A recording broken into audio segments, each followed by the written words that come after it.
Fast bowlers, the spearheads of any cricketing attack, employ a variety of techniques to outsmart and dismiss batsmen.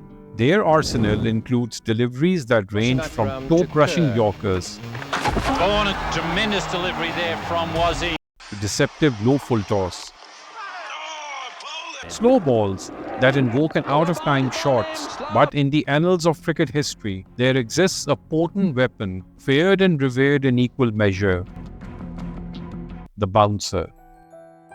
Its trajectory, swift and menacing, can alter the course of a match in mere seconds, leaving both players and spectators breathless with anticipation. This is the story of one such bouncer, its impact echoing far beyond the cricket pitch, shaping the destiny of one team and players alike. The stage was set in Australia, a land known for producing fiery fast bowlers and demanding pitches. The West Indies, fresh from the historic World Cup triumph earlier that year, arrived with high spirits and expectation. Led by the charismatic Clive Lloyds, this young team was brimming with talent but lacking in experience on Australian soil. The series against Australia was dubbed an unofficial World Championship, a clash of cricketing titans, with Lloyd's youthful brigade pitted against the fearsome pace duo of Lillie and Jeff Thomson. From the outset, it was clear that the Australians were not just seeking victory, but retribution. The scars of the World Cup defeat ran deep, and the hosts were determined to assert their dominance. Their weapon of choice? The bouncer.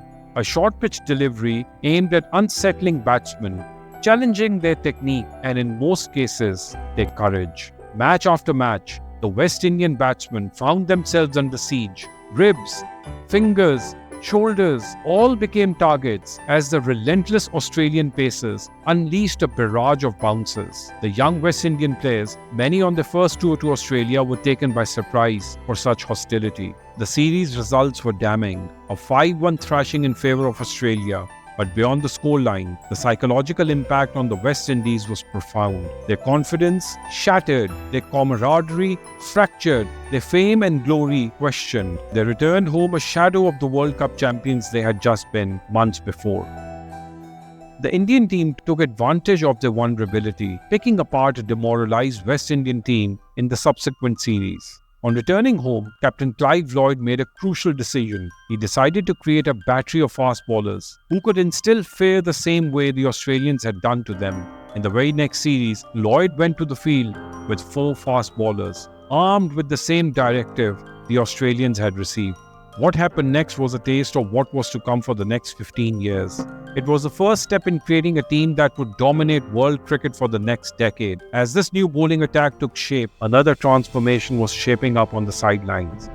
Viv Richards. The 1975 Australian tour was his coming of age, as many experts believe. He saw his teammates crumble under the Australian onslaught, realizing the psychological pressure did more damage than any ball could ever do. It was the first time he understood the importance of mindset. Mindset with which you play the game, how people perceive you, and how the opponents want to destroy you. He realized that cricket not only demanded physical strength, but mental toughness. Through this, Richards perfected his persona. He walked onto the field with a trademark swagger, leisurely chewing a gum and staring down at bowlers, taking his time to get to crease, wearing only a cap while facing some of the fastest bowlers of his time, who could easily knock his head off. It was his challenge to the world. I'm standing right here. Hurt me if you can. As the years passed, Richards and the Caribbean team continued to develop this new mindset. When the time for the next World Cup came in 1979, the West Indies once again landed on Australian shores. It was their first visit back after the 1975 humiliation. By this time, Australia had secured its place as the number 1 team in the world. Even though they had heard the growing buzz about the West Indian bowling attack, they believed it wasn't effective against them as much as the other teams. Standing in front of them were mostly the same faces they had disfigured in 1975. All they had to do was to remind the West Indians of that nightmare, and they would fall apart again. But the first test greeted the Australians with a surprise.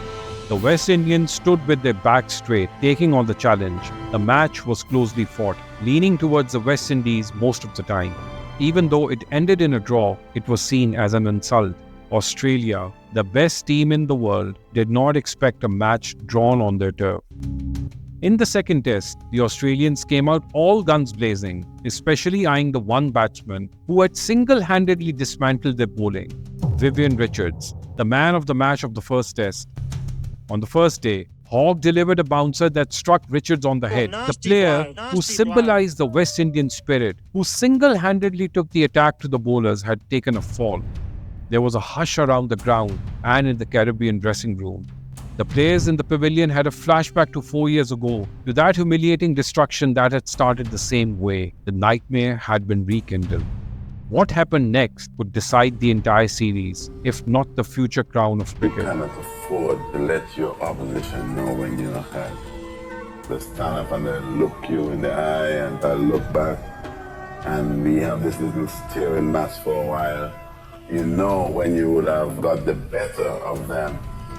By the time they turn around, they pass the umpire and they get back to their mark, they will take a little look around again to see if you're still looking. I'll be still looking. Half a second after being hit, Richards stood up again, staring down at the bowler, saying as if, "Is this the best you've got?" Hogg and his teammates were searching for fear in Richards' eyes, but they found defiance and disregard for the best team and one of the best bowlers in the world. This enraged Hogg, and he bowled another bouncer, something he regretted throughout his entire career.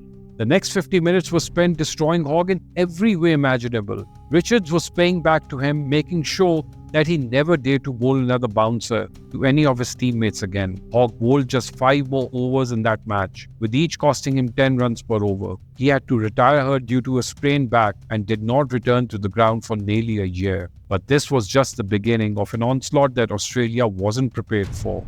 The entire West Indian bowling lineup, later known as the fearsome foursome, had their floodgates opened. Everything that the Australians had done to them 4 years ago was paid back in full. Every hit, every ache,